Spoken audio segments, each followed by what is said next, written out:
I created this because I remember there being a time where I felt like I just need a roadmap. Like, I want to be super intentional with the end of the year. I want to be super intentional with my life just in general. And I don't feel like there is any like roadmap for like what I'm trying to create. And so I created this. And basically, it's a year in review. It's treating your end of the year with much more intention than just a mood board. Much more intention than a vision board and something that you just like create one day and are super inspired by and then like never visit it again. This is that, but with like strategy. And that's why I love it so much, because like I am such a big dreamer and visuals matter to me. But like if I don't have like step 1, step 2, step 3 down, like I just don't function well. And so I wanted to be able to share this with you guys because it's been so impactful for my relationship and in personal finance, marriage, like all of it. It's been 5-star, promise. So here's how you start.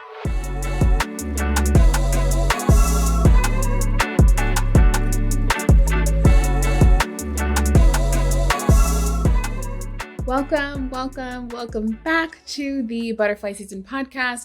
You guys, I'm going to jump into it today because we have a lot to unpack. And this is an important episode to me because it's a practice that my husband and I have been doing for the past 4 years, I want to say. And this has literally changed our lives. And we do it at the end of every year. It's our New Year planning. And each year we compound the way we tackle this like exercise. And so this is like 4 years of greatness. And I know this year, whatever changes that we make to it are going to be even better. But I wanted to make sure to share it with you because I felt like I created this because I remember there being a time where I felt like I just need a roadmap. Like, I want to be super intentional with the end of the year. I want to be super intentional with my life just in general. And I don't feel like there is any like roadmap for like what I'm trying to create. And so I created this. And basically, it's a year in review. It's treating your end of the year with much more intention than just a mood board. Much more intention than a vision board and something that you just like create one day and are super inspired by and then like never visit it again. This is that, but with like strategy. And that's why I love it so much because like I am such a big dreamer and visuals matter to me. But like if I don't have like step 1, step 2, step 3 down, like I just don't function well. And so I wanted to be able to share this with you guys because it's been so impactful for my relationship and in personal finance, marriage, like all of it. It's been 5-star, promise. So here's how you start. If you haven't done this before, anything like it, the first thing you're going to do is just take your year in review. Look backwards at the past year and ask yourself, what went right? What went wrong? What do I like that happened? What do I hate that happened? What do I never want to happen again? What did I learn in this year? Like, I really want this to be a self-reflective time for you. And because I'm so visual and like I take so many photos, many that I share, many that I don't share, I just take what I did to remind me like what was happening in that year. In the year, I'll go through my camera roll and go through the months and just like look like, okay, January, this happened. February, this happened. March, this happened. Wow, March, I remember feeling like this. That's the only thing I feel like that we have, or even your Instagram, if you post often, to like look and see like, how was I actually feeling and what was it that made me feel this way? And what do I want to change? What do I love, right? Like figure out how you can look back on your year and pull the lessons out of it. And so some of the questions again are, what went well? What went wrong? What do I love about the year? Like, what's my greatest lesson from the year? And what do I want to make sure to bring with me from last year into this year? And what do I want to make sure that I leave behind, quite frankly? So start there. Year in review, step 1. Step 2, I want you to divide your life into categories. My categories are, and these, you can adopt these categories if you feel so inclined, but you might have different ones. Mine are faith, family, finances, they just happen to be all of these F's, career or business, and miscellaneous. And I have 5 categories. You can have kids, you can have like whatever it is, but you want it to be the categories to be so, how do you say? So, like, I sound French. How do you say? You want them to be so general that things can fit beautifully within those categories. And within those categories, I want you to flank them or add in long, big goals. So let's just say for finance, let's just say, your credit score is at a 500 and you want it to be at a 700, right? That might be a bigger goal. And so that is goal 1 for finance. And I want you to go through each category and just set big goals. And they can literally be so simple as like, I want to be intentional with creating 2 really good friendships this year, right? Like it can be, for one of the ones that we had was like, furnish the front room, like fully furnish it so it feels like a home. Like the goals can be anything. It doesn't have to be like super monetary. I have like reached out to a few family members that I don't talk to often, but that I love so much. We're getting older and I just like want them to know how much I love them. Like you can put anything in here, but I want you to put everything in here, everything that means something to you in these categories. And you want these goals to be a little bit bigger. They don't have to be crazy idea goals, but just like, something that requires a few steps to get to. Granted, conversations with family, maybe not, maybe, right? If there's trauma there, but like that one is a little bit easier. For in most instances. And so you'll have those bigger goals. And once you go through each category, set your bigger goals in, I want you to create space like on paper. We use this really huge whiteboard that's like 8 feet by like 5 feet. It's from my old office and we just put it in a guest room. So we like brain dump on this whiteboard. I'll take a photo of it, but what we've done in the past is we put it on an iPad and we can like share the like note together and write on it. So I have like the past 3 years are done on an iPad, the same note, so we can look back at like 2017, 2018, right? 2019, 2020. Like we can go back and look at these years. But this past year, we did it on a whiteboard because we had this really big whiteboard. So I want you to write the goals out, but in between each goal, leave some space on the paper or the iPad or the whiteboard. And I want you to, within those spaces, write the micro goals that are required to get there. So credit is a super easy example because we kind of can understand that and we can all have some of the same steps to get better credit. Let's say you have a 500, you want to be at 700. Maybe a step is pay off debt. Maybe a step is reach out to these agencies because maybe you have like a random collections on there that didn't happen. That definitely happened to me in college. And I'm like, how is my credit so bad? I don't even have credit cards. But it was like a medical bill that like happenstancely was mistakenly gone to collections. Anyways, that can be part of the process. That's a micro goal that you need to figure out, right? And add into the building up of the bigger goal. So I want you to go through and do that for every goal. Like even if it's like so small as, put a reminder to reach out to X, Y, and Z every 3 weeks or something. Like they can be so small, but like don't leave any, I don't know, what's the saying? Rock unturned, stone unturned. The more you listen, the more you'll know. Like I screw up like these random sayings. So bear with me, but just make sure that we're covering all our bases. Covering our bases, I feel like that's it. Crossing our T's, dotting our I's. There you go. Make sure you're doing that. And as you go and build out the smaller goals to reach the larger goals, and you feel really good about everything that you've done to this point, I want you to allocate the micro goals throughout the year. So if you simplify it, we have 52 weeks in a year. And if you say, okay, week 1, I'm going to let me backtrack. Some goals are subject to how things play out or how something is received, right? So for me, for example, one goal for Forbes. So it's like, I really want Forbes, but like, that's not all on me. It's not all on me to get Forbes 30 under 30. There's like things I have to do, like make sure that I'm nominated, make sure that like my ducks in a row. So when the nomination committee comes looking my way, I look legit. Like there's so many little steps and some that I have no control over. So when you're building out your goals for the week, let's just say, hey, we're going to work on credit. I'm going to figure out what are the things that I need to do for credit. If you have no idea, right? Like, what are the things I need to do to get my score up? That might be your week one task that you want to hit, right? And then week 2, create a list of things that I need to do and add corresponding dates to those lists. That would be you allocating the goals throughout the week. Since we built up to the larger goals, spread that out throughout the week. Throughout the weeks of the year. Sorry, I just had a brain fart. I'm like, throughout where? What are we doing? Where are we?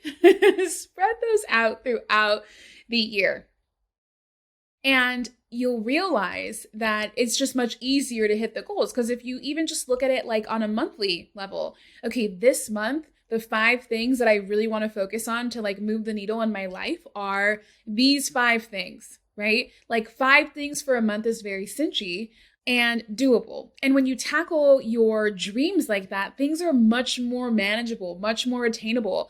And it's just like crazy to me. I'm just having a moment. It's just crazy to me to think like, before I was doing this, I used to think, wow, like, you know, creating like goals for the year just seems so hard. And I have so many things I want to do and not enough time. But when you really break it down, like into a macro level and just focus on the small things, like once you build out your goals for all of your categories of life and you plug those into the 52 weeks of the year in terms of when you want to tackle them, really, like you can kind of be on autopilot throughout the year and just see, hey, on my calendar, this is what I want to focus on this week.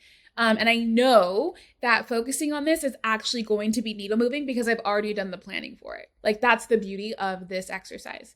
And so this like goal stacking, task stacking for your 2023 year is going to be transformational for you. For some things that are not in your hands, or maybe there's like a port like 20% is in your hands and the rest isn't, I like to set like evaluation periods. So like, let's say for Forbes, just for easy like conversation, I'm like, okay, I want to make sure that I do all of the things that I need. One of the things that I did was I made sure like all of our social for my business was like all clear. My social was clear, meaning messaging, visuals, like there wasn't anything crazy that I can get canceled for or whatever. Not that there would be, but like you get it. Making sure that like all of the, I would just call this an audit, auditing all of my stuff to make sure that it's like as it should be.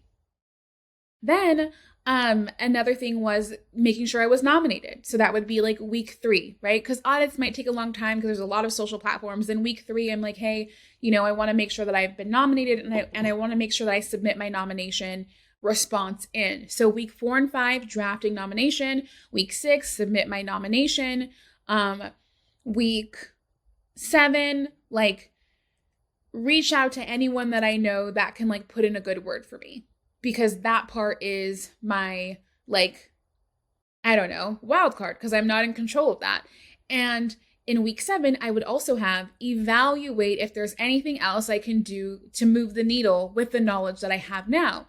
Because the beauty of hindsight is that we know more than what we would have known when we're like in the thick of it. And so allow yourself reevaluation or evaluation periods to see like, okay, now with everything that I know, is there anything else that I should add or do to reach this goal? So if you have any goals like that need that like reevaluation process, just bake it into your goal stacking, and it makes hitting your goals much easier.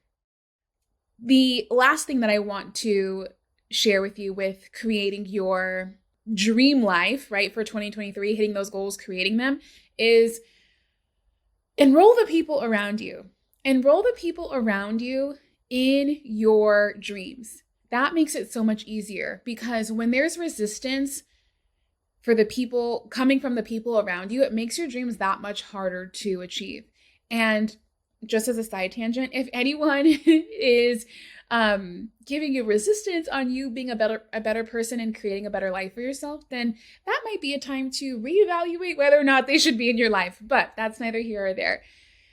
The power of enrolling people around you in your dreams when you're creating your vision for your new year is really an intangible key to success. When people are enrolled in your dreams, they help you, they hold you accountable, and anytime they recommend something, offer something, or have questions about anything that might be outside of that like enrollment process, they're going to think twice.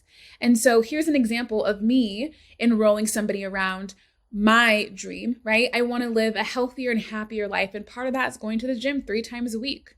And so somebody who I'm always around is my husband, and enrolling him in that vision for me is like, hey, you don't have to go to the gym 3 times a week if you don't want to. It would be great if you did, because then it would be like, hey, we're both going to go. It makes it a lot easier for me. But I would love it if you held me accountable. Like if you ever see me slacking off or maybe not doing the things that I said I wanted to do, check in with me in a way that like lights me back up to get started.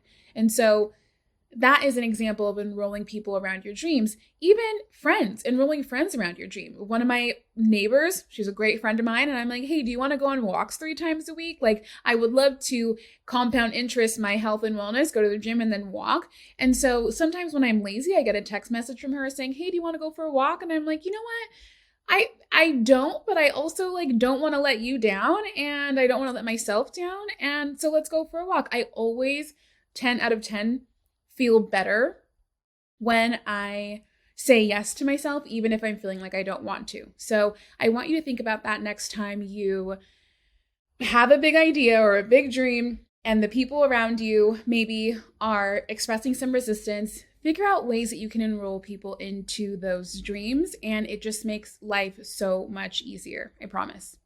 And this is the very last thing.